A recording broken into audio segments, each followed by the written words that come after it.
This program is presented by University of California Television. Like what you learn? Visit our website or follow us on Facebook and Twitter to keep up with the latest UCTV programs.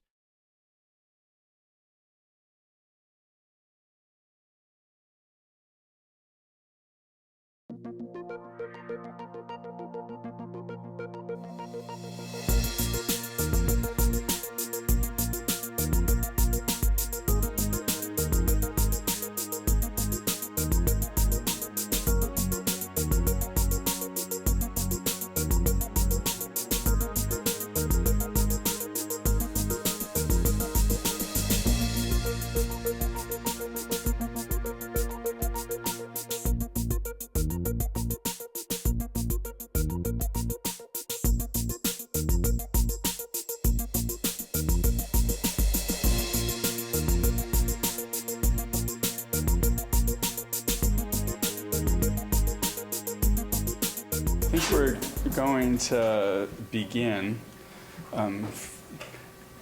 to go over the territory we've covered already.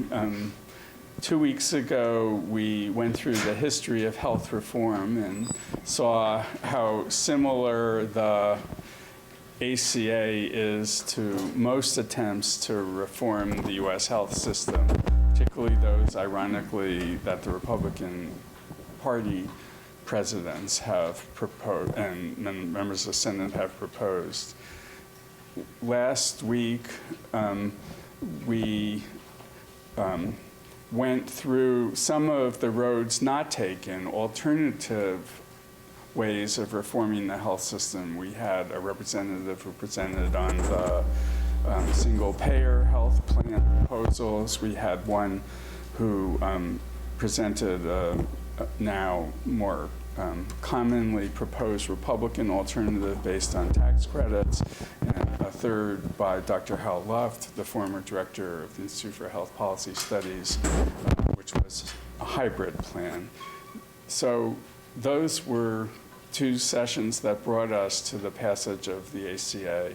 Today we're going to dissect the ACA, and I'm going to give a very brief overview of why we have health insurance and what are some of the common problems in health insurance. Then we'll have 2 speakers, and I'll introduce them then, and a panel with 2 physicians and 2 patients. In the interest of saving time, I'm going to do all of the introductions to begin with. Dr. Janet Kaufman, who's a colleague at the Institute for Health Policy Studies, and she also is appointment in family and community medicine, does a lot of research on health workforce issues, health reform issues. She has a distinguished career that spans women's history, public policy, and a PhD in health services research from UC Berkeley, and she's now an associate professor in the Philip R. Lee Institute for Health Policy Studies. Dr. Alina Selmakov, did I get the pronunciation? Close enough. Is vice president from the Kaiser Family Foundation, where she's the director of women's health policy issues. As you know, the Kaiser Family Foundation is one of the foremost research institutions in the U.S. that does research on the healthcare system and on health reform, on Medicare, on Medicaid. They've done some of the most path-breaking work. And Dr. Selganikoff, got her bachelor's degree from Pennsylvania State University and her PhD from Johns Hopkins. Many people in this room we know have ties to Johns Hopkins over the years. Then the 2 physician health services researchers who are here are first is Dr. Janusz Yazdani, who's a colleague of mine in the Division of Rheumatology. Dr. Yazdani, who got her bachelor's at Stanford, her MPH at Harvard, her medical degree at UCLA, and then was a resident and fellow here at UCSF before joining the faculty. Is one of the foremost researchers on the impact of quality of care on how patients with rheumatic diseases do, and she is on numerous national committees devoted to quality of care issues in rheumatology. Dr. Erica Lawson is a pediatric rheumatology faculty member and also a health services researcher. She was a graduate of the University of Michigan, medical school at the University of Washington. Washington U. Then pediatric training at University of Washington before coming here for rheumatology training. Dr. Lawson does research on several issues related to people transitioning out of pediatric to adult care, and she has worked with member of the adult rheumatology faculty to develop transition clinics to deal with some of the issues, and I think she'll discuss some of them later. So I'm going to begin with a very short talk on the nature of health insurance and why, what that's about. If I can forward the slides, we will. There are several perspectives about health insurance. Let's start with the beneficiaries, patients, citizens. Why would they want health insurance? Obviously, it's to prevent economic calamity. One big stay in a hospital could be millions of dollars. They also want to make the expenses predictable for themselves, to have reasonably small co-payments, deductibles, co-insurance, and charges for their share of the premium so that they don't have large payments each time services are needed. They want health insurance so they can buy health care when they think they need it and not to put off things which should be done at the present. And that's true across the continuum from preventive care at one end of the spectrum, say, through chemotherapy at the other. And why do they want health insurance? Because they believe that it'll buy health. Whether or not that's true is another matter. How about health insurers, health plans? They want insurance because that's their business. They also want to stay in business and therefore to collect more in premiums than they pay out for health care, plus their administrative overhead.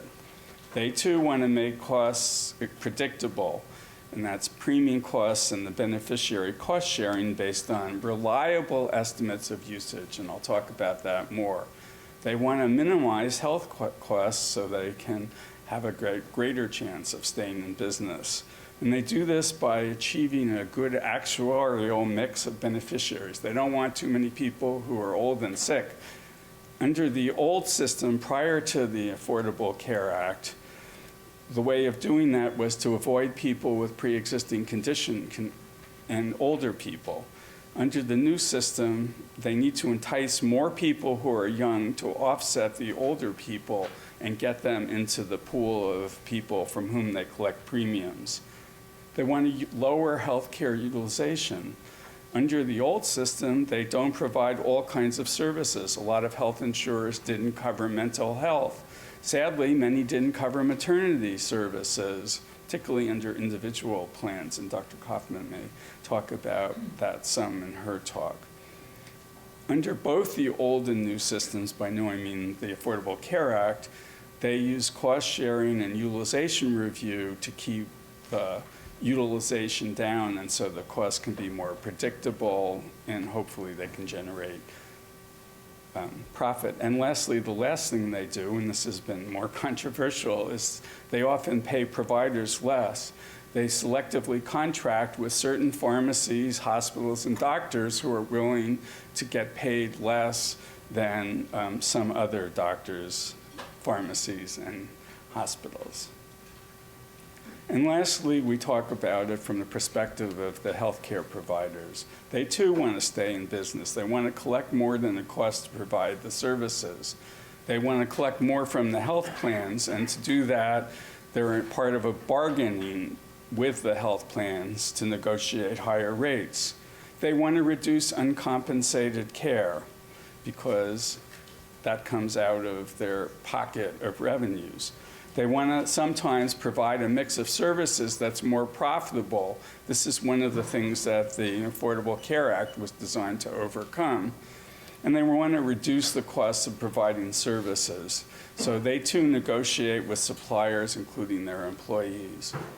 And it's for all these reasons that for the first time in history, both the American Medical Association, representing most of the doctors in private practice, many of the doctors in private practice in the US, and the American Hospital Association were strong advocates for the Affordable Care Act because it promised to reduce the amount of uncompensated care, which had become an untenable problem.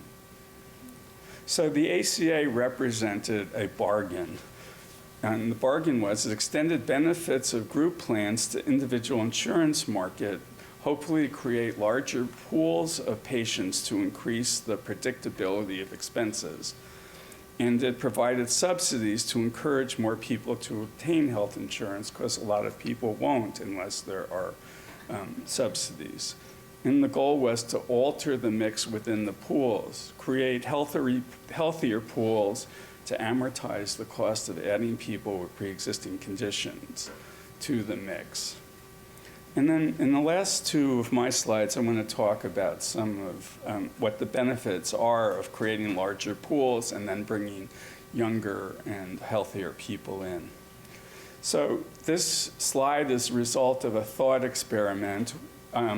We were analyzing data, federal survey data on the costs of medical care, and what we did is we took 100 samples of different sample sizes to look at the estimate of the healthcare costs. And you can see that all of the annual healthcare cost estimates are about $5,000. But when you get larger samples, 100 samples of 10,000 respondents to these surveys, there's very little uncertainty around the estimate of $5,000. So this thought experiment just shows you the value of enlarging the pool of people who are sharing expenses. For those of you who've taken statistics 1, you can see that in the very small samples, there are a lot of outliers that go all the way out, and that's just the rule of small and large numbers. You have much greater certainty when you have larger pools of people over whom you're estimating the costs.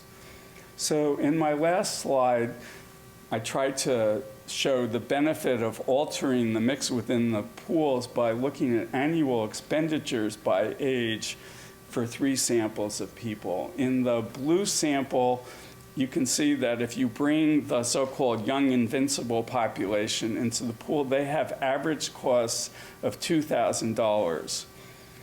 In the more traditional mix of people who have health insurance prior to the passage of the Affordable Care Act, that was people who were 35 to 64, and the average costs were more than twice as great, close to $4,500 a year. So when you combine in the green, the 2 pools on the left, you average it out, you can see that you lowered the costs compared to the red bar by over, close to $2,000. So that's the benefit of bringing the young invincibles into the healthcare pool. It lowers the average cost of the pool and makes it, so it's a combination of the last slide, which showed you the benefit of making larger pools, and this one, the benefit of bringing younger people into the system. That's why we have the Affordable Care Act. And without further ado, I pass the baton on to Dr. Kaufman. Hi, thank you, Ed. We're just going to queue up my slides for a second here. I want to thank everyone for being here tonight. My job in about 20 minutes or so is to try to give you an overview of the whole Affordable Care Act. And because it is so vast and complex, that this is really a 35,000-foot overview. So my apologies if I'm glossing over things, but the idea is for this to kind of be the primer to set you up for the other talks tonight and then for the other sessions. So Ed talked about, the very good reasons why we have the Affordable Care Act from the logic of insurance. The other reason we have the Affordable Care Act is up here in this dark red slice of this pie. And this is a pie graph with data on the health insurance status of Americans. 16% of Americans were uninsured in 2011, similar numbers in 2009 when the deliberations on the Affordable Care Act began. So that's really, so we have more folks who are uninsured, a higher proportion than any industrialized developed country in the world. It's a mixed group of people, varying characteristics, and we're going to talk about the ways in which the ACA helps some of those groups and doesn't help some of those groups. Before we get into more details, just want to point out that the ACA, like all pieces of legislation, is really a product of three branches of government, introduced and passed by Congress, signed into law by the President, and interpreted by the Supreme Court. And as we'll see in a few minutes, in this case, the Supreme Court interpretation very important for the final rollout of the law. Now, this is not an eye test. But it is complicated because the ACA is complicated. However, I think you really can break the ACA, all of the provisions into the ACA, or at least 99% of them, into two broad buckets. Over here are provisions that have to do with insurance reform, with improving access to health insurance for people. And then over here on the right, we have health systems reform, provisions that are about reforming the healthcare system. And why do both? Well, improving access to insurance is great. Having the help that insurance gives you with paying for healthcare costs, tremendously important. But if we're going to have a sustainable system where we can afford to provide coverage to most people in the country, and to do not only give them coverage, but improve their health, improve their health. So it's not just about taking care of you when you get sick, but trying to keep you as healthy as you can be. We need to change the delivery system as well as insurance. So that's the logic for having the two halves of the ACA. We'll turn to insurance reform first. A key part of the Affordable Care Act is the individual mandate, as Dr. Altman mentioned 2 weeks ago. And so the individual mandate is a requirement that all citizens and legal immigrants must have coverage or pay a tax penalty. So it's a sort of pay or play. Buy health insurance or pay a penalty. In 2014, the penalty is the higher of $95 per adult, or 1% of household income, and it will rise over time. So the idea is, even if you have a choice, everyone makes it clear, there is a choice, but there is a consequence if you choose not to have health insurance. There are, however, some important exceptions and exemptions. First, undocumented persons are exempt from the individual mandate because none of the provisions in the individual mandate that expand access to health insurance are available to undocumented immigrants. They're not eligible for the expansion of Medicaid, or the health insurance exchanges. There's also exemptions for people to be temporarily without insurance for less than 6 months. Say you're transitioning from job to job or from school to job. Also some provisions that deal with financial hardship and religious objections. So some exemptions, but by and large, citizens and legal immigrants expected to either buy health insurance or pay a fine. I'm going to talk about Medicaid expansion. And for those of you who may not be familiar, Medicaid was established back in 1965, right about the same time as Medicare. It's a joint federal-state program that provides coverage to low-income people. We call it Medi-Cal in California, and you just heard me slip up and say Medi-Cal when I meant Medicaid, so forgive me if I'm going back and forth here. Historically, Medi-Cal's been Medicaid, did it again, is a program for low-income people. The eligibility has varied from state to state, and it's generally excluded low-income adults without children. In fact, really, Medicaid has been this program where it's kind of like, well, what category, what bucket does a person fit into? Are you poor and disabled? Are you poor and elderly? Are you poor and a single mom with kids? Are you poor and pregnant? If you fit into one of those groups, we might be able to cover you, depending on your income. But if you don't fit in those groups, sorry, out of luck. Maybe your state or your county has some other program, but not Medicaid. So what's really, I think, one of the most dramatic changes that the ACA has wrought is saying, well, you know what, for Medicaid anymore, the only thing that matters is, are you poor or are you not poor? If you're poor, based on the ACA's definition of poor, you're eligible. And the ACA defines poor as 138% of this thing called FPL, federal poverty level. And that is about $32,500 for a family of four, about $16,000 for a single person. The level rises depending on the number of folks in the family. Now, the reason I mention the Supreme Court as being important here is that the ACA, as originally written, wielded kind of this Teddy Roosevelt-style big stick and said to the states, you either expand your Medicaid program or else we're going to yank out a lot of the federal money that supports your program. And the Supreme Court says, now, not so fast. You can't wield that big stick.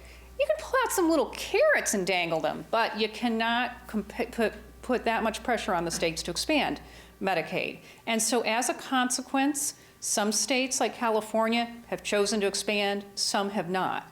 So health and insurance exchanges, which I think probably have gotten a little more attention in the media than the Medicaid expansion, these are available to individuals, families, small businesses. Again, in keeping with our great tradition of federalism, states have been able to choose whether to establish their own exchange. We did in California. It's called Covered California. You may have seen the commercials. Or to participate in a federal exchange. And again, here the states have been really divided in which direction they've gone.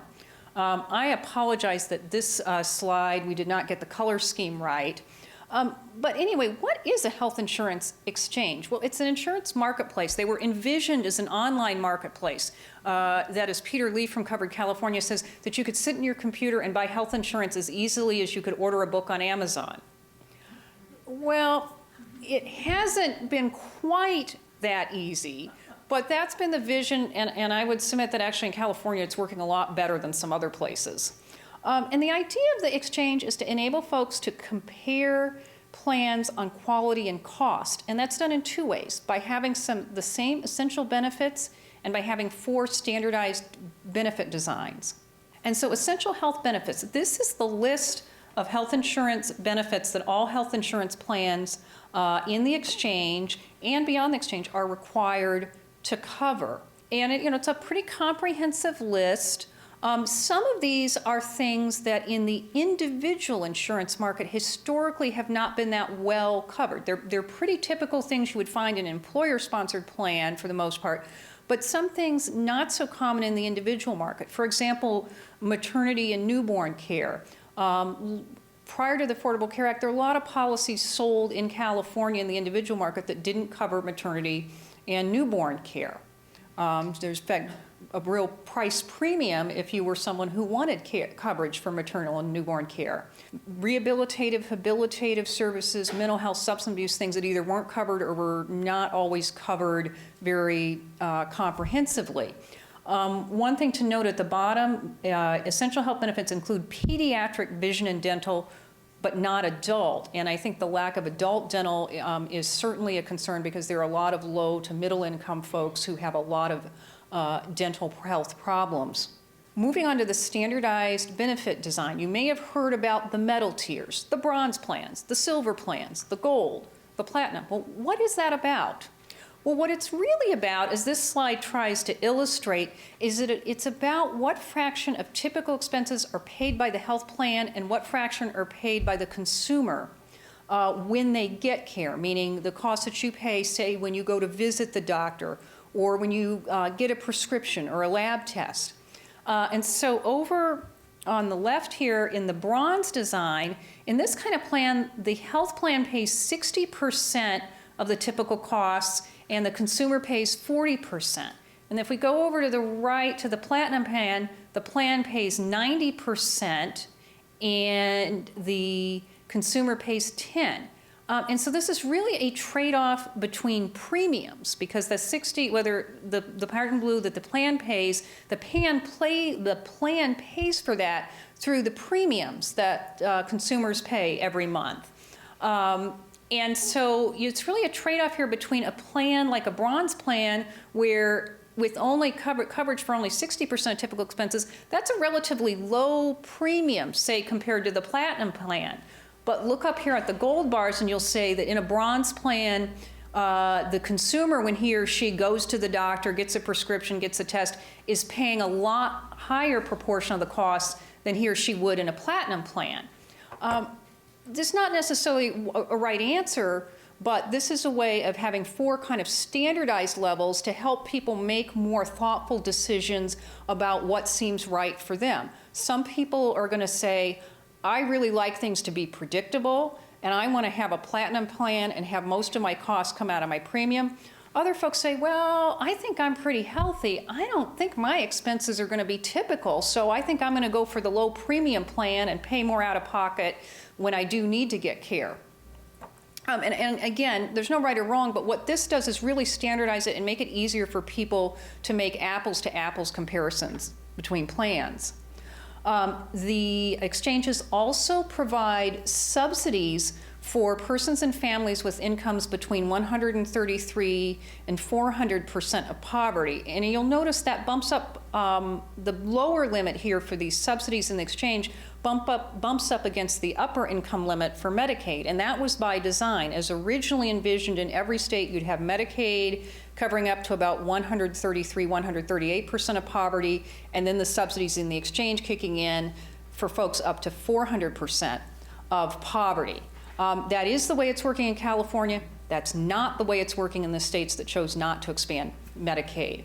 And so how do these subsidies work? Well, there's really 2 types of subsidies. One is a premium tax credit. So that's a tax credit to help you pay for your monthly premiums, and that's tiered as your income rises. And then secondly, for folks between 133% and 250% of poverty, there's what's called a cost-sharing tax credit, and that's to help you with deductibles, copays, the things you pay when you get care. And the thinking there is that for folks who are in this 133% to 250 band, that if they were folks who, say, had a chronic illness and needed to get a lot of care, that they were going to need some help covering the cost of drugs, doctor visits, hospitalizations, in addition to the premiums. I'm going to talk briefly about the rest of the insurance slides because I want to move us to delivery system reform. So employer responsibility.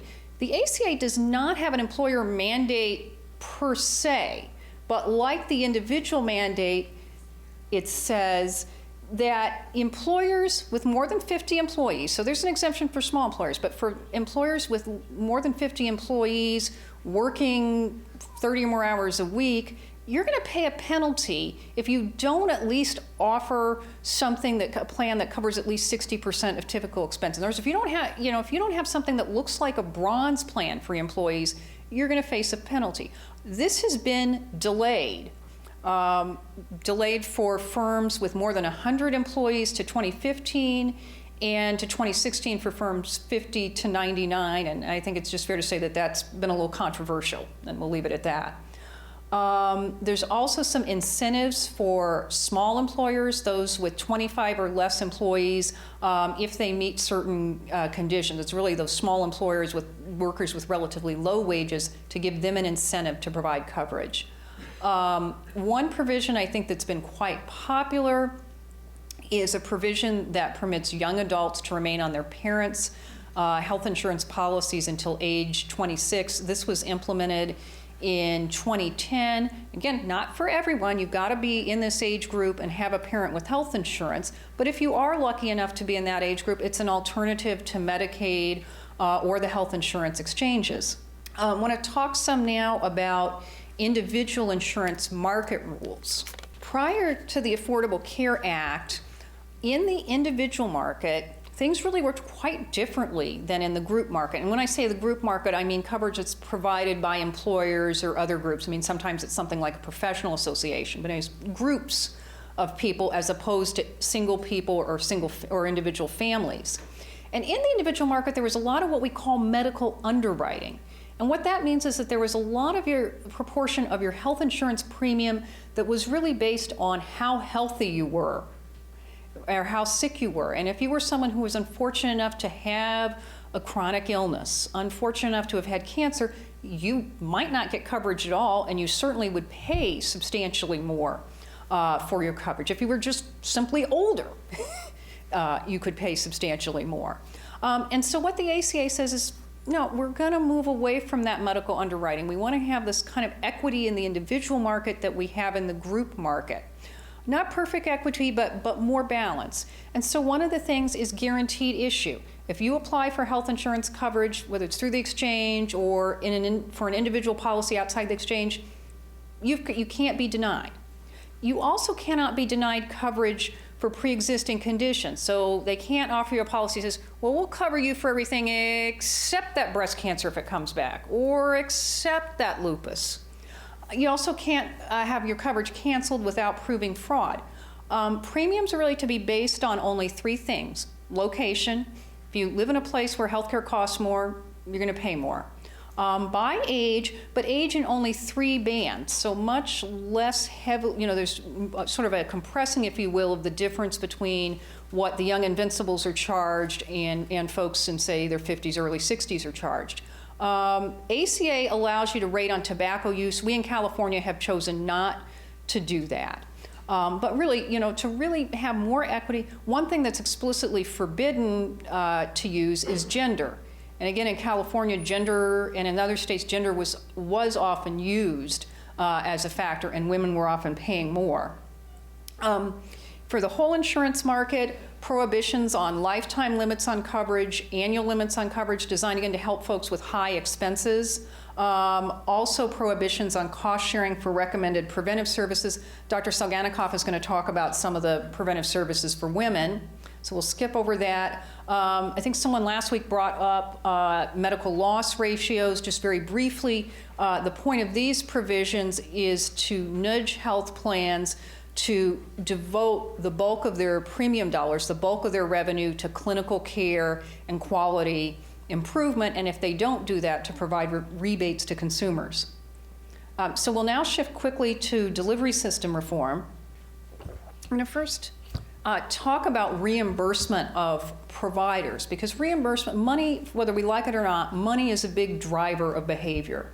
And this is really important with the Medicaid expansion, because there's been a lot of concern about access to primary care. Well, what do I mean by access? Well, what I mean there is your ability to get primary care.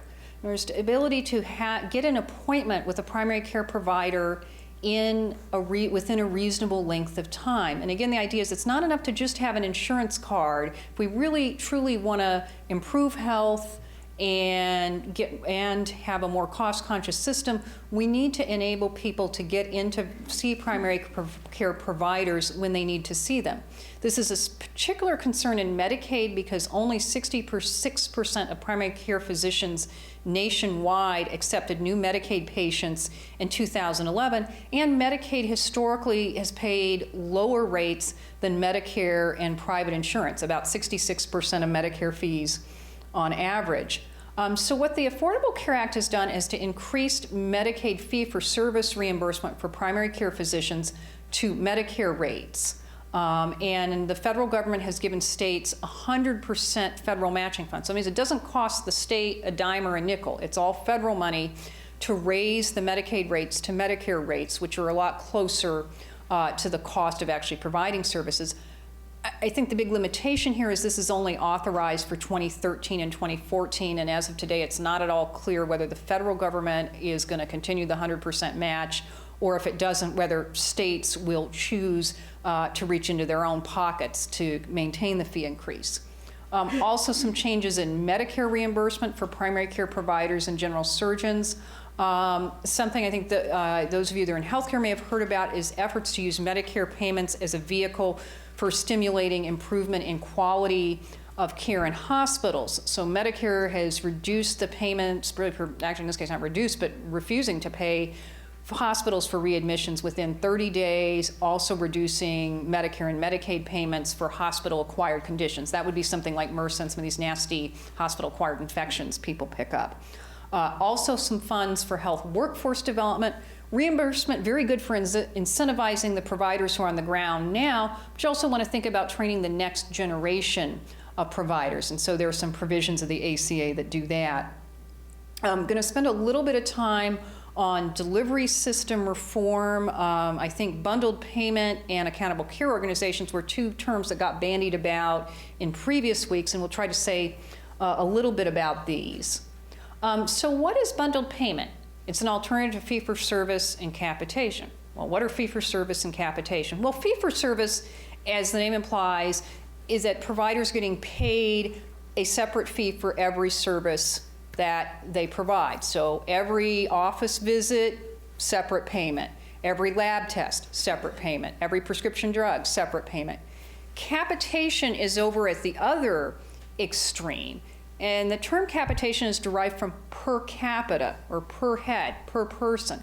And so under capitation, it's a fixed amount of money that the provider gets per year, per month, to provide all of the care that the person needs.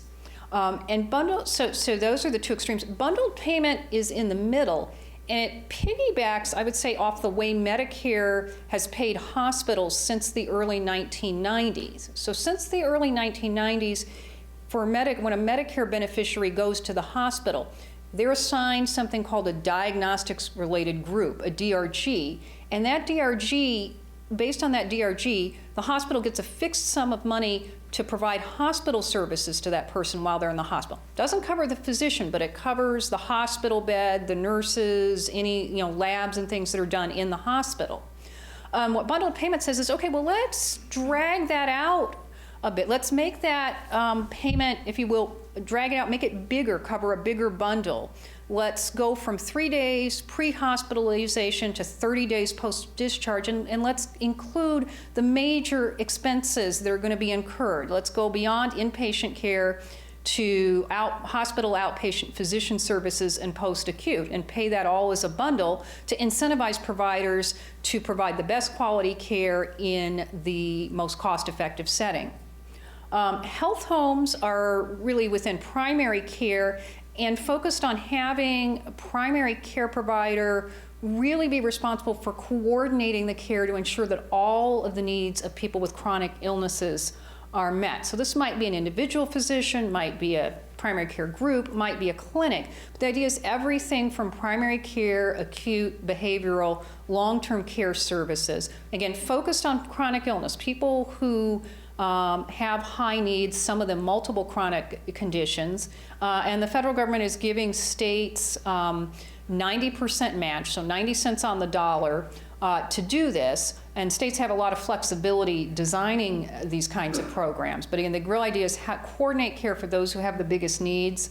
Accountable care organizations are groups of doctors, hospitals, and other healthcare providers who come together voluntarily to give coordinated care. The goal is to give coordinated, high-quality care, and Medicare has special payment rates and incentives for this. You can kind of think of an ACO as a virtual Kaiser, if you will. That those of you know Kaiser Permanente, you go to Kaiser San Francisco and most of everything you need is on the same campus, whether it's the pharmacy, the lab, the doctor's office. An ACO is like that, but maybe virtually connecting more independent providers. In terms of delivery system reform as well, I think as Dr. Luft mentioned last week, the ACA establishes some new entities to assess the impact of innovations in care delivery, the Patient-Centered Outcomes Research Institute, or PCORI, and the Center for Medicare and Medicaid Innovation. I'm intentionally skating over public health and prevention, partly because I'm out of time, and partly because I think the ACA really is thin in this area relative to delivery system reform and insurance reform. We're just going to wrap this up and some conclusions here. So the ACA is stimulating major reforms in health insurance and healthcare delivery. And I think it's fair to say that these reforms have potential to improve access to care and value. In other words, the health outcomes we're getting for a dollar spent on care. But I think important to recognize that there's substantial variation in implementation of the Affordable Care Act, largely because of the state discretion the discretion the states have about whether or not to do the Medicaid expansion, and the discretion they have about whether to do their own exchange and some of the rules within the exchange. And then lastly, with the demonstration projects and all that the Innovation Center in Picori are doing, which are, it's great to have these demonstrations and tests of what works, but it does mean that you may have people in San Francisco who are part of a demonstration getting something quite different than people in LA or Fresno, to say nothing of other states. So with that, I think I'll turn it over to Dr. Salganikoff, who's going to help us dive deeper onto the impact of the ACA on women's health. Great. Well, thank you. It's a real pleasure to be here. I used to do most of my work in Medicaid, and I would always say, the more you know about Medicaid, the more you know you don't know. And I feel that way now about the Affordable Care Act. The more you know about the Affordable Care Act, the more you know you don't know about so many provisions. And now, after hearing Janet, you had these legislators going thump with the big fat 1,000 pages of legislation. What I want to do is kind of change the focus a little bit. I want to talk about the ACA, but I want to talk about what it means for women. The work that I direct at the Kaiser Family Foundations, how I frame it and think about it is healthcare policy issues of importance to women. And so I've been looking at the ACA, really thinking about how is it going to change care for women? So what I want to do is talk about why it's important to women, and then how it's going to affect women, both in terms of access to insurance coverage, and also piggyback on some of the insurance reform that Janet spoke about. I'm not going to really be able to talk about delivery system reform, but touch on that. And then what I want to do is talk a little bit about the contraceptive coverage issue that's coming up before the Supreme Court, and a little bit about some state choices around coverage of abortion services under the Affordable Care Act. So why was this, why women? Well, when you think about and you think back to the run-up to the Affordable Care Act, so many women's groups were involved in part of that whole process. And not only were women's groups involved, but groups that were not traditionally women's groups, like AARP and the AMA, were also using the women's angles to really push healthcare reform.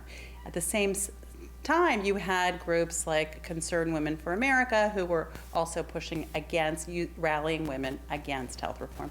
But really, this was a really, really big issue for women during that whole process. Why is that? Well, there are lots of reasons. One of the basic issues is economics. This is a slide from the most recent Kaiser Foundation health tracking poll. We conduct this every month and have been doing this, I think, monthly for at least the past 5 years, and goes back at least, I think, probably 15, 20 years. And this is a consistent pattern that we find, that women are more likely to report a wide range of barriers to care that are cost related. Everything from putting off, postponing care, skipping tests, not filling prescriptions, cutting pills, having problems getting mental health care. And this pattern is notable in other data sources as well. Women also have a different relationship with the healthcare system than men because of their reproductive needs, starting with maternity care, pregnancy prevention. They have higher rates of chronic illness. They also manage care for their families, for their children, their spouses, and then very often are the caregivers for their parents or other disabled relatives. So they have a very good understanding. And if you look at some of the early enrollment numbers actually around the healthcare marketplace, you see that even though women have lower rates of having insurance, being uninsured, they have higher rates now of enrollment in the Affordable Care Act. So this really shows you the value that women place on health coverage.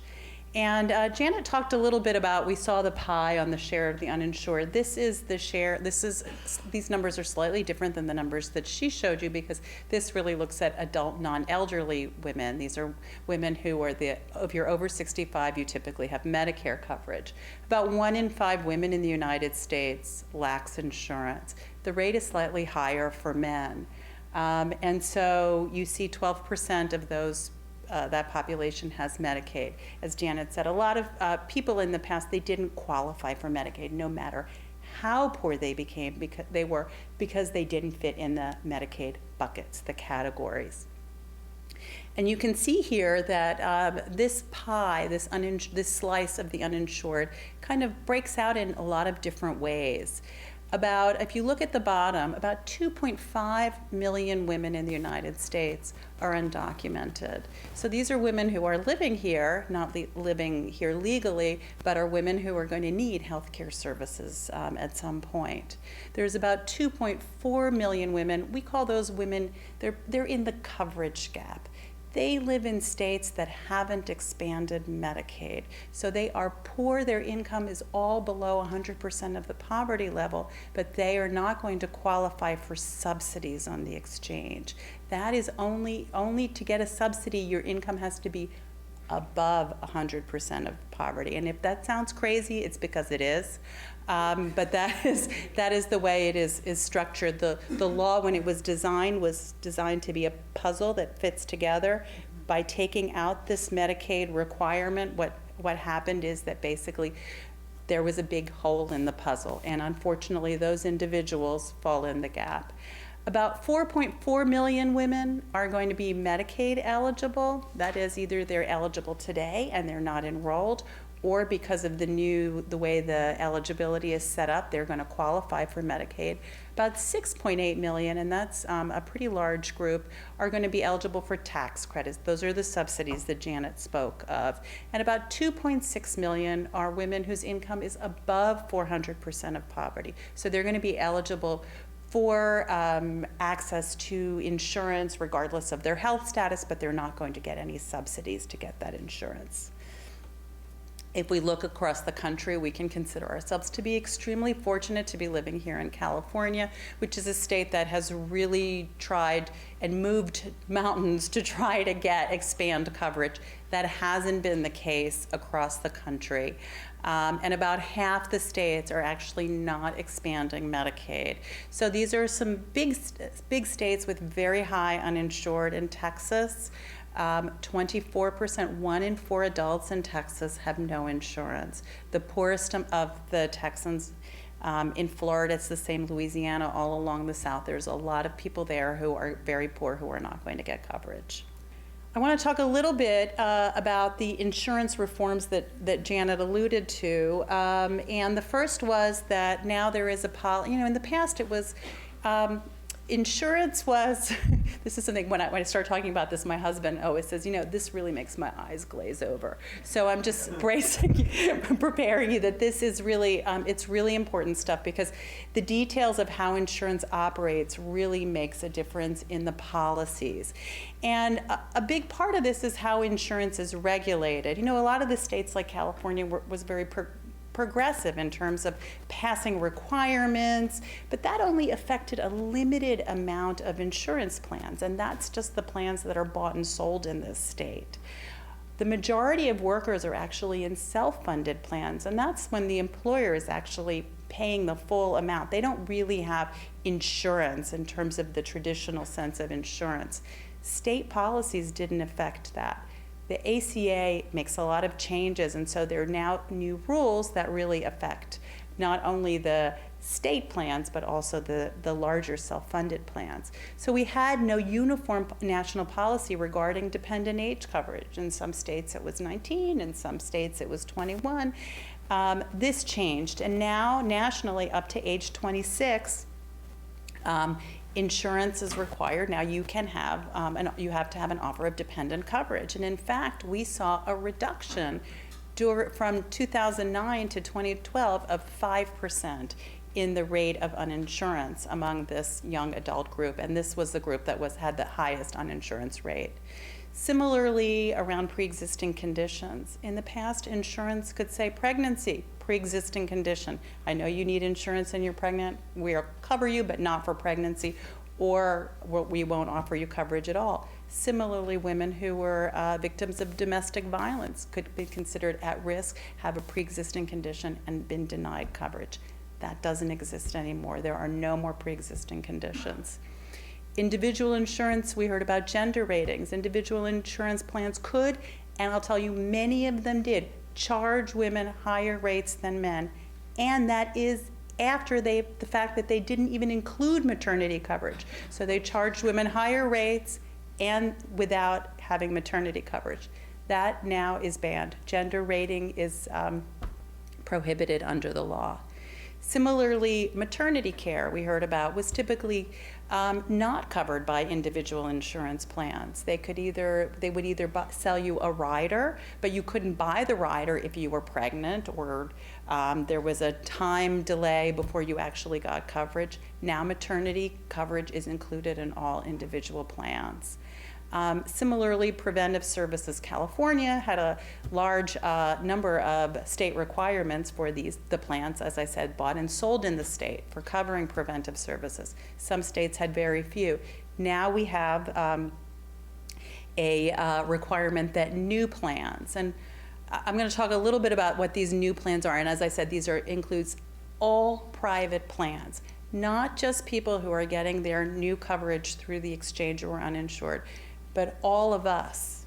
If you're in either a self-insured plan, sometimes called an ERISA plan, or you're in an individual plan, or a small or a large group plan, and that plan is not considered a grandfathered plan, that is, that plan has changed in some way, and the hope is over time the majority of individuals will be in plans that are required to cover this. And I think it's actually now, the numbers are growing very quickly in terms of people in non-grandfathered plans. You will have coverage of a broad range of preventive services. This also applies to the plans that are sold on the exchange, because those are all naturally, those are going to be new plans for those individuals.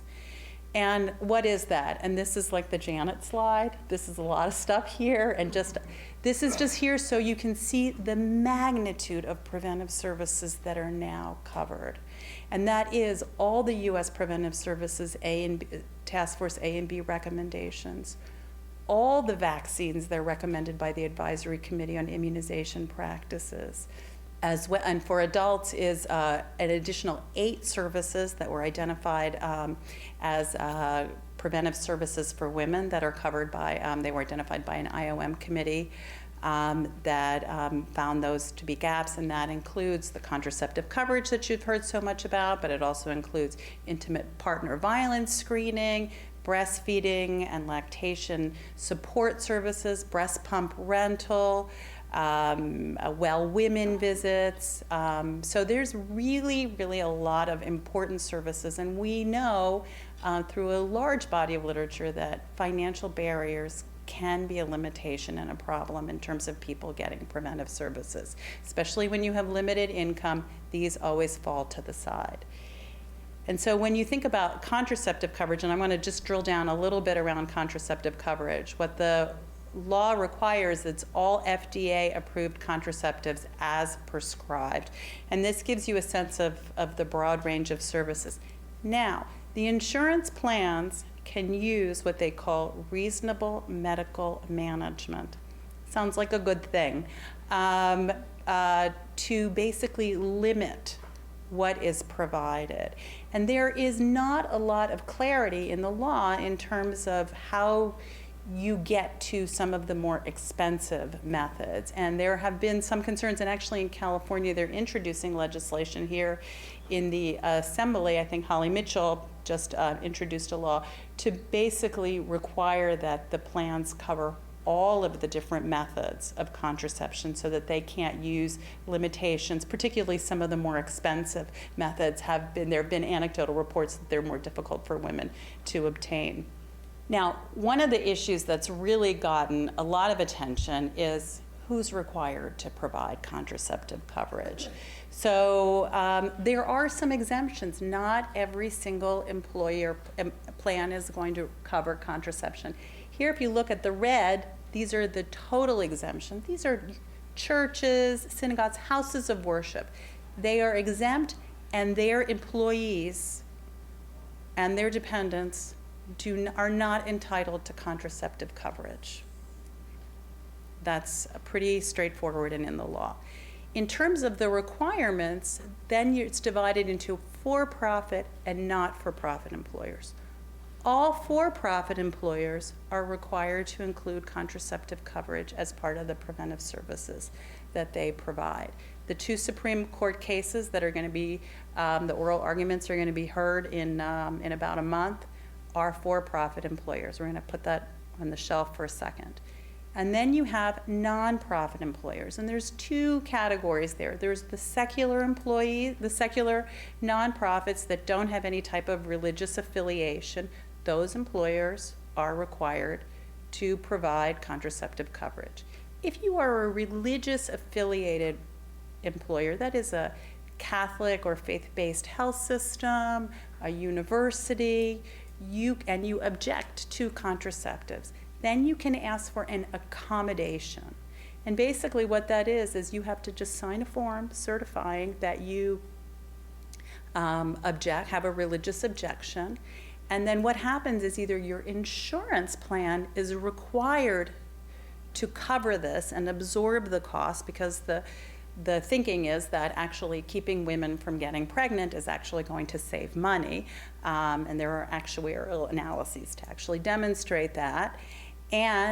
Or if you're in one of these self-funded plans, then you can the third-party administrator is going to make sure that the women have the access to contraceptive coverage, and what they do is they get reimbursed through a fee from the exchange.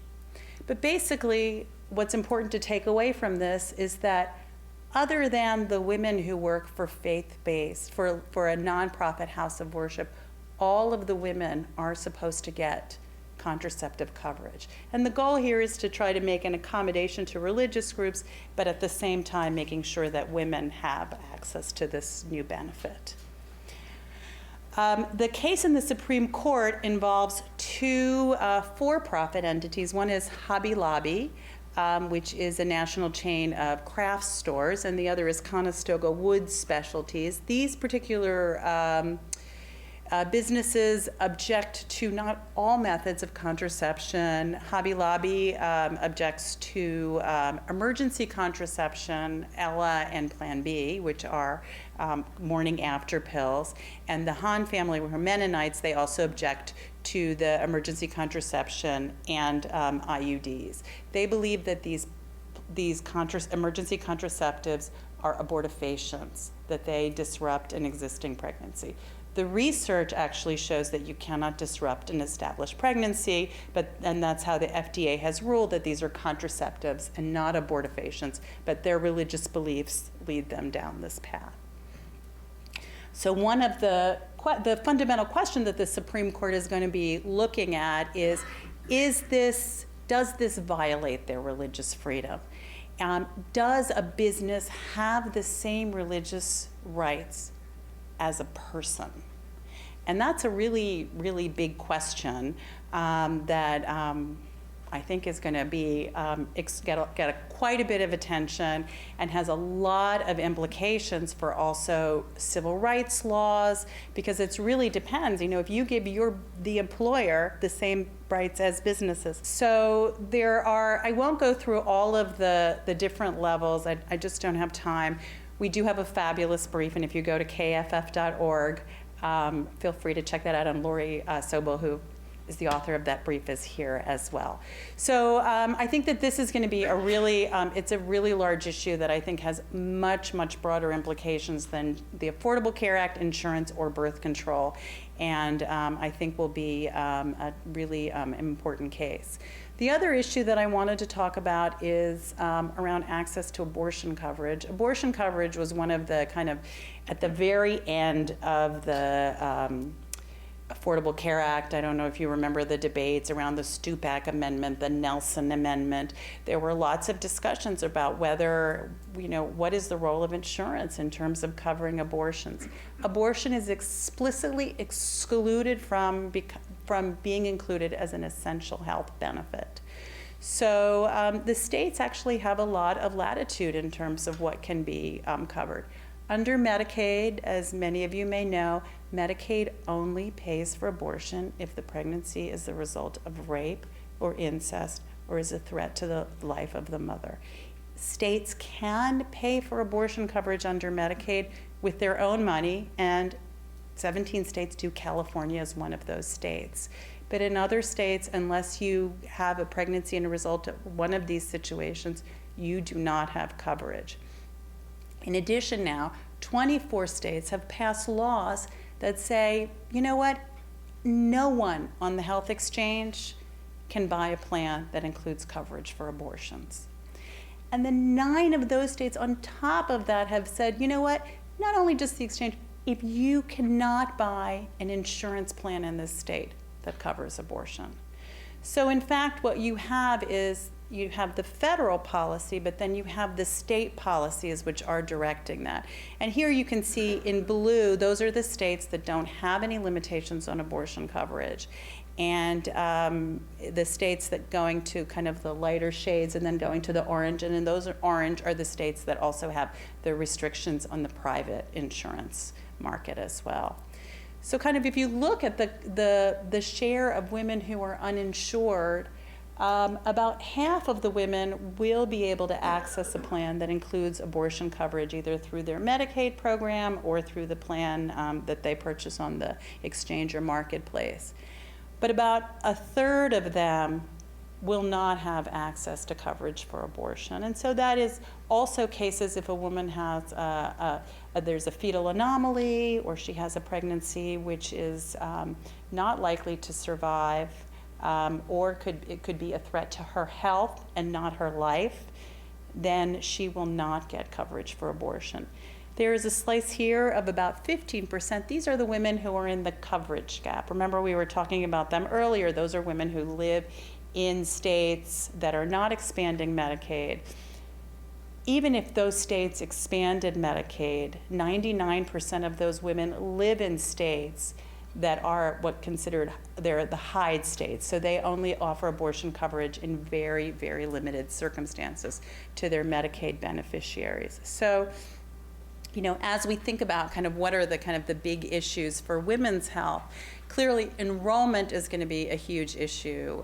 It's everyone's top priority right now to try to get as many people enrolled, as many young, healthy people, as Dr. Yellen was telling us about, but in general, to get the numbers up as much as possible. I think it's really also important that we recognize that the healthcare safety net is going to be critical. There are going to be a lot of people who are still not going to have access to coverage and people who are also going to walk away from coverage. At the end of the day, they are still going to need care, and we're still going to need to have a healthcare system that's robust enough to provide services for them. The other issue is around the preventive services, around the medical management, making sure that people are getting services that they're entitled to, training providers that these are services that now individuals are covered for, providing services in some cases that they haven't done around, for example, domestic violence screening and referral and counseling, which is an area that a lot of providers are not very comfortable with. And then around the reproductive health services, so focusing on contraceptive coverage. The big issue is going to be coming up is the Supreme Court arguments around Hobby Lobby and Conestoga Woods, and then also really keeping our eye on what's happening at the state level around abortion coverage and the Affordable Care Act. I think that's all I have time for right now, but I think we can entertain questions afterwards if anybody has any. One of my patients, Lisa Sopjes, who's kindly agreed to be with us tonight to actually get the majority of the time here, because I really think that the patient perspective here is even more important than the provider perspective. I'm thrilled that Lisa has agreed to come and speak to you tonight. I've been taking care of her in one of our rheumatology clinics at our Parnassus campus for many years. And Lisa has been an incredible teacher in our clinics. She has not only taught our trainees and house staff that come through the rheumatology clinic about her complex chronic condition, but also, I think, been a wonderful teacher about health reform as it has unfolded just through her life experiences. And I think that's something that in medical education we don't spend often enough time on. And so I think we've been incredibly lucky in clinic to have Lisa share her experiences with us. So with no further ado, I'm going to hand the microphone over to Lisa and have her tell you about some of her experiences. So, good evening, and thank you, Dr. Yazdani, for inviting me to speak here. I'd like to tell you a bit about my experience with health insurance over the last few years. Up until I was able to enroll in the Covered California 2 months ago, I found it impossible to obtain affordable health insurance that would meet my needs. The main reason for that was that I was an English as a second language instructor in a higher education setting, and that higher education is increasingly only offering positions that are adjunct and don't have benefits with them. And they also tend to be low paid. Secondly, even though I abandoned teaching to look for employment in other fields, I still was able I was still unable to find a position that offered comprehensive health insurance. And thirdly, I had an additional complication, which was I had a chronic condition, lupus, which made me uninsurable in the individual insurance market. So actually my unhappy experience with health insurance, or lack of it, began about 7 years ago when I graduated with my MA and lost my health care coverage that I've been getting through my university. I couldn't afford to pay for COBRA coverage, nor was I able to find a full-time position that offered benefits either in or out of my field. Since I couldn't afford to pay out of pocket for follow-up visits to my rheumatologist or lab work, I was no longer able to renew a prescription that I was taking prophylactically to reduce the chances of a lupus flare-up. About 8 months later, I did suffer a severe life-threatening lupus flare-up. I collapsed on the street. Someone, I don't know who, called an ambulance. I was hospitalized for a week, and I promptly received a bill for $54,000. Since I couldn't pay that bill, I was considered a charity care patient, and the charges were forgiven. The lupus flare-up, of course, necessitated a 6-month treatment regimen, chemotherapy, but of course I couldn't pay for it, and so I wondered what I was going to do. Luckily, my rheumatologist, whom I hadn't seen since my insurance stopped when I graduated from grad school, got me enrolled in the lupus clinical trial at the National Institutes of Health. And so luckily I was treated there for 6 months, the chemotherapy, and I was successfully treated. I was lucky that I happened to be residing just a 45-minute subway ride away from NIH when I was living in DC. I honestly don't know what I would have done if I hadn't been enrolled in that clinical trial at NIH. So I was teaching English in DC. I got laid off from my job, I suspect probably because of some residual effects that I had from my flare-up, and I moved to California. I moved 4 years ago. I was able to obtain high-quality health care coverage through the pre-existing condition insurance plan, but the premiums of more than $500 a month were killing me financially, frankly. I only had 2 part-time jobs, and so that's why it was difficult to afford. One of my employers in recent years did offer a health insurance plan for their part-time employees, and I looked into that. However, it was a junk insurance plan. It didn't cover any preventative care or prescriptions, and the deductibles were very high. I concluded that it was probably better for me that I forgo that insurance and continue basically going broke, paying for my pre-existing insurance plan premiums. That pre-existing insurance plan was high quality. It included preventative care and prescriptions and a lower deductible. In the meantime, I was wondering, though, how I was going to survive financially another dozen years until I reached Medicaid age. Or, sorry, Medicare age, not Medicaid, sorry. I have to say, though, that one of the happiest days since my lupus flare-up occurred last December when I was able to enroll in Undercovered California, the California Healthcare Exchange. So what has that meant for me since I've gotten insurance through the California Exchange? Most of all, it's relieved a great deal of emotional stress for me. Why? Because I'm not under so much pressure to find a full-time position with benefits as opposed to having two part-time positions, which is much more feasible given my older age. Tough to find a full-time job with benefits. I also no longer have to choose between being on a fast track towards bankruptcy, because now I have an affordable premium rate, albeit with the tax credits I get subsidized, or going without health insurance, which would mean foregoing preventative health care for my lupus or other conditions, and risking another life-altering medical incident. So I'm very grateful for the ACA and Covered California. Thank you for having me speak today. I appreciate sharing my experiences. Hi, I'm Erica Lawson. I'm a pediatric rheumatologist here at UCSF, and I'm thrilled also to introduce my patient Christopher Tran, who is joining us tonight to talk a little bit about his experiences.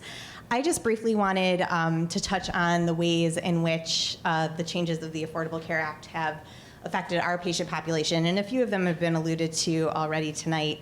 So as a pediatric rheumatologist, I'm actually super lucky because we have a program in California called California Children's Services, or CCS, that's a comprehensive federally and state funded program that provides really everything that we need to care for our patients under age 21 with chronic rheumatic diseases. It's really when they hit 21 that things get a lot more complicated. And the ACA has really relieved, well, not all of that stress, as Chris is going to explain to us, at least a part of it.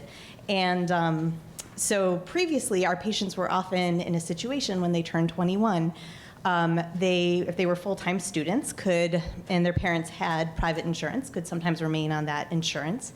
But if they were too sick to attend school full-time or to be working full-time, they were often in a situation where they either had to go without insurance, which when you're sick is basically the worst possible time to do that, obviously, or they had to apply for disability at a very young age, which then would prevent them from working and prevent them from going on to realize their dreams. So it was a really, really difficult situation. Post-ACA, now all private plans are required to allow kids to stay on their parents' health insurance until 26. So if your parents have private insurance, you're in good shape. If your parents don't have private insurance, things can still be a little more complicated. But now with the health insurance exchanges, and here in California, the Medi-Cal expansion, we're certainly in better shape than we were. So Chris, do you want to talk to us a little bit just about your experiences in going through this transition? Sure. I think sometime last year around this time, I was applying through San Francisco, I think, Healthy Families. And we went through all this paperwork process, filled everything out, and I didn't have to pay a dime to actually be in the program. Everything's covered, primary care and rheumatology, all that testing, fun stuff. So I think it was last year I actually filled out a Medi-Cal application because I'm not sure what plan my parents have exactly. And that's actually been the more annoying part. You know, it's the government. And I had to fill out a lot of, like, 10 pages more of paperwork, and I'm still waiting to hear back from them. So right now, I still have San Francisco Healthy Families, at the same time, I think the ACA will start to phase out county plans, right? Or something like that. Okay. So I'm waiting to hear back from Medi-Cal, but at least I still have healthy families. Yeah, and some of these plans are sort of shifting as the ACA comes into effect. But do you want to maybe tell us a little bit about how your insurance situation affected you as you were going through this process of finishing your care in pediatric rheumatology and being cared for by pediatric doctors and having to go out and find an adult doctor, and how that worked for you?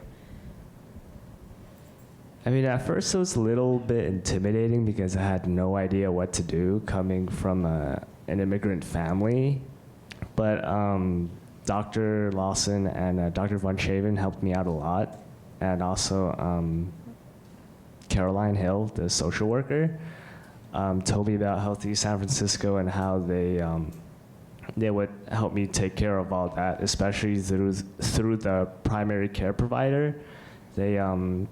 They set everything up for me to see the various specialists that comes with lupus. And what do you think has been your greatest frustration in going through this process, or how do you wish it could be different?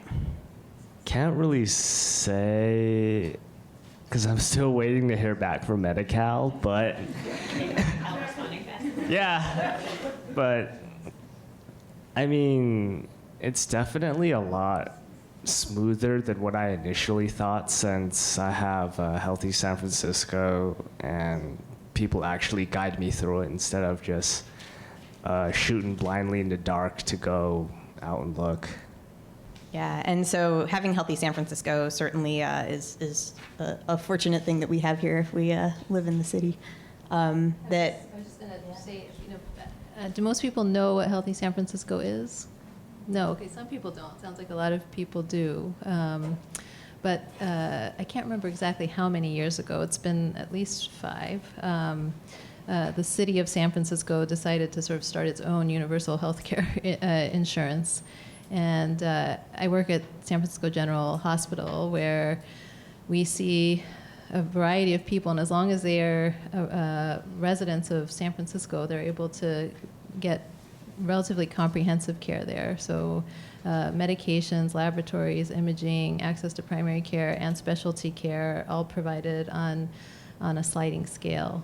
And so I've actually found myself in a sort of ironic situation where sometimes my patients at the county might have better access to certain things, for example, expensive medications that are called biologics for some of the rheumatic diseases that we take care of, than some of my patients that have have regular health insurance and have very high cost sharing. So I think it's been an enormously successful program from my patient's perspective. And the question is, as people transition, especially the population that is eligible, are they going to be able to actually obtain as comprehensive coverage when they transition to some of these plans, many of which have cost sharing included? So maybe we'll actually just open it up to the audience. I think Lisa and Chris would be happy to answer any questions, as would Erica and I. And yes, all of us on the panel. So Dr. Salganikoff and I are going to come up. And so I know we've covered a lot of ground tonight. And, whatever questions you have, please bring them up.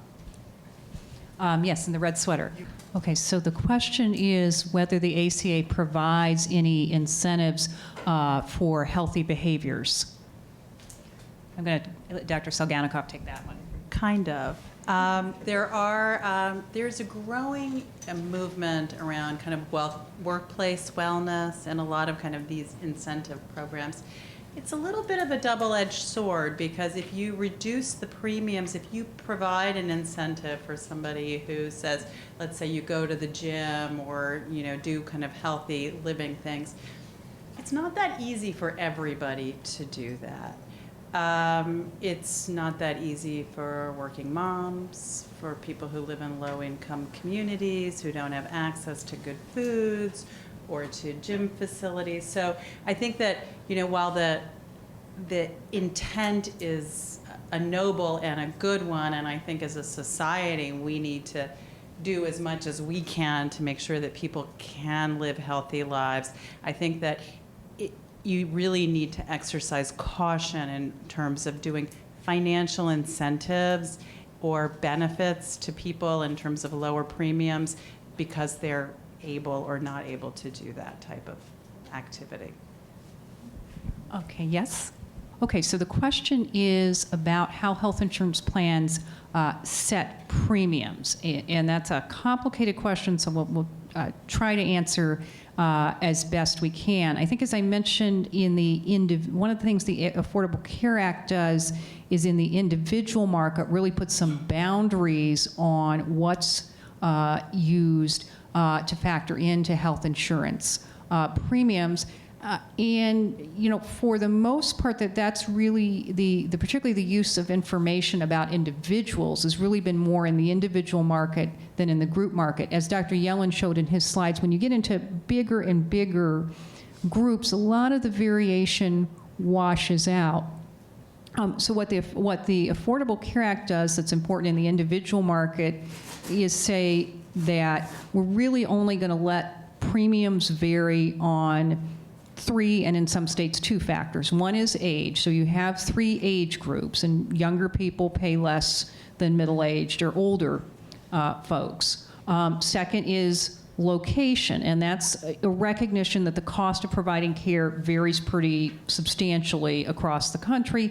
The third is tobacco use. That's maybe the one place where there's an incentive around healthy behavior. And as I mentioned, in California, we're not even using that one, I think, for whatever reason. So to get to the rest of your question, so some of it's location, and well, what causes that to vary across the country? Well, a lot of it has to do with competition. Some of that is competition among health insurers. Here in California, we've got kind of 5 big insurers. We've got Kaiser, Blue Shield, Blue Cross, Health Net, and United, and a few smaller ones, but there is a fair amount of competition here in California. You get to some states in the South and in the Midwest, and it's the Blues plan, and that's about it. So in those states, you don't have as much pressure from the health insurance companies on one another to compete for business. There's also variation in competition among healthcare providers. That in some markets you have, say, a lot of independent hospitals, a lot of independent doctors competing with one another. Some other places you've got kind of one healthcare, one system, one hospital, one bigger group of doctors, and that's about it. So you may have heard in the news that there's a lot of outcry and grief in the resort areas in Colorado, because I think the Vail area is one of the most expensive in the country. Well, a lot of that part of it has to do with it's a resort area, and there's not as much, it's a resort area, but most of it has to do with that is a place where there are very few providers, and they can command a premium. I mean, a premium is that they can command more from the health plans. And even here in California, there are some differences, because here we have sort of 3 big, outside of Kaiser, we have 2 big hospital systems, Dignity and Sutter, and we actually pay substantially more than Southern California, and probably that has a lot to do with the relative lack of hospital competition. Right.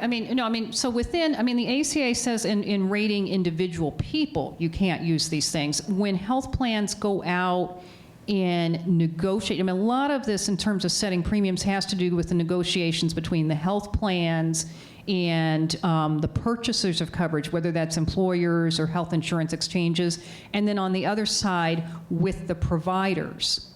And so where you have fewer insurers and fewer providers, there's less competition and thus less downward pressure.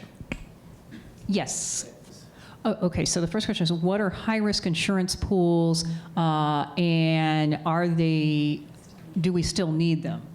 Okay, so what high-risk pools really have been are insurance plans for high-risk people, meaning folks like Chris and Lisa and others with lupus and other serious chronic conditions, the quote-unquote uninsurable folks, and to provide coverage for them. And I think, as Lisa mentioned, there are some good things about it, but the premiums have been high. When you have groups that are composed solely of high-risk people, premiums are going to be higher because all of them are more expensive people to cover.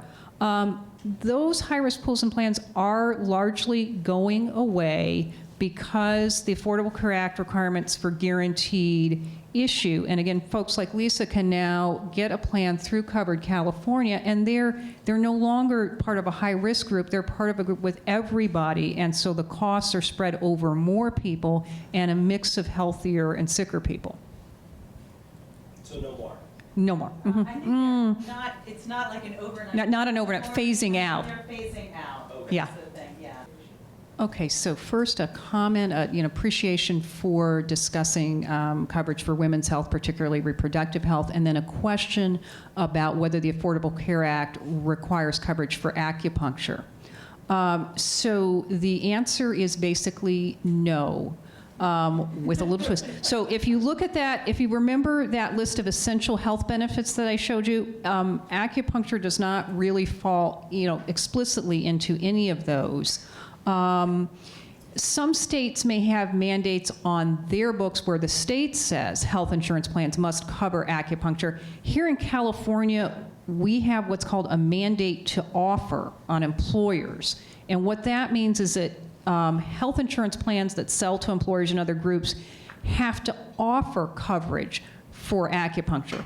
But the group doesn't have to buy it. And so it's usually kind of one of these rider things where, okay, here's your general plan, and if you want to cover acupuncture too, here's how much extra it's going to cover you. And the way, I should say, the essential health benefits, the federal law has that list of 10 general services, and then each state has made its own decision about how to be more specific. So here in California, ours are pegged to the plan Kaiser offers in the small group market, and I believe that does not necessarily cover acupuncture. Some of the plans in Covered California may cover acupuncture, voluntarily, that they see that as a popular benefit that they want to offer, but it's not a requirement. Can I just add to that I think that we're also now much more moving into a climate where insurers are looking for the evidence base. Yeah. And so I think that that's really where it's really going to be really important that the research, like the research that's conducted here, feed into that, because if you don't have the evidence, you can't make the recommendation. I served on the IOM committee that made the recommendations for preventive services for women, and there were a lot of things that we thought, wow, that should be on there. But when you actually look for the evidence and you set the bar, and we all believe that we should practice medicine and healthcare based on evidence, unless that research is done, it's really, it's going to be harder and harder, I think, to cross that bar and for insurers to pay for it.